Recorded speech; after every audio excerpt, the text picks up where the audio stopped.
Hi there, Clinton with his weekly update. Sorry we didn't get one out last week, but we just weren't able to do that. So we'll try to keep them updated each week, as I said. Here behind me is a horse called Colicchio. He's a horse by not a single doubt, and he's a horse that's had a couple of barrier trials and he's not far away from having his first race start. He's a nice horse, he's shown us good ability, and we're hoping that he can be a horse for the future for McDonald Racing. We've had a bit of a up and down week. Yesterday at Caulfield we had Umatane run a good second. She led all the way and just got collared the last 50 at big odds, and we thought it was a really good run, and she's probably not far away from a win. We had Sports Chick also run in race 5 over 1600 metres. It was a really solid run. She went along at a good clip and probably went a little bit too hard early, and just left her a little bit vulnerable to last probably 150 metres of the race. So she'll back up and go to Flemington on the 7th of July for a final there over 1600 metres. We also had It's Fred race at Flemington last Saturday. He's a horse that we feel that's got a really good future and shown us good ability.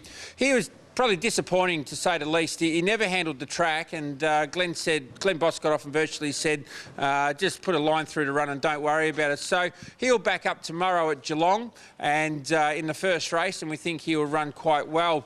We've also got French Friday in tomorrow at Geelong over 1900 metres, back to 0 to 58. And we think stepping up in distance is what she's probably looking for. Today at Werribee we've got Need to Exceed in the last race.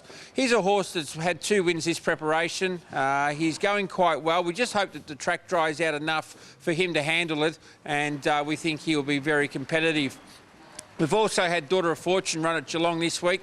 She was very disappointing. She'll go to Bendigo next week, and we'd be hoping to see a better run from her. On Saturday at Caulfield, we've got the old boy Pacino having his first start back from a long layoff. He's been in really good form here on the training track, and we're hoping that he can be in for a really good preparation.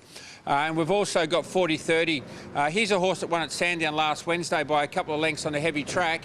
It was a really good win, and we're looking at running him at Caulfield Saturday over 1600 metres with Brad Wallace to claim 3 again, and he gets in really well at the weights. If the track's a wet track, you know, if it's a heavy track or even a slow track, we think he'll be really hard to beat. This is a filly called Irresistible.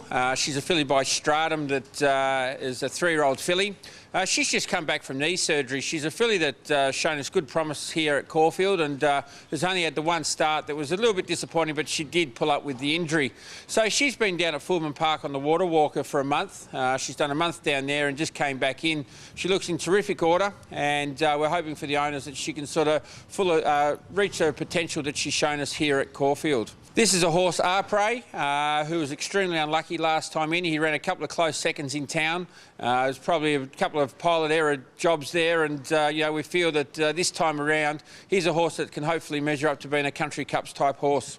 And the horse that we're showing you here is a New Approach colt. I think you've seen him once before on the video. It's pretty exciting with New Approach. He had 3 winners over at Royal Ascot last week, and won all the 2-year-old races there, which is a big thing.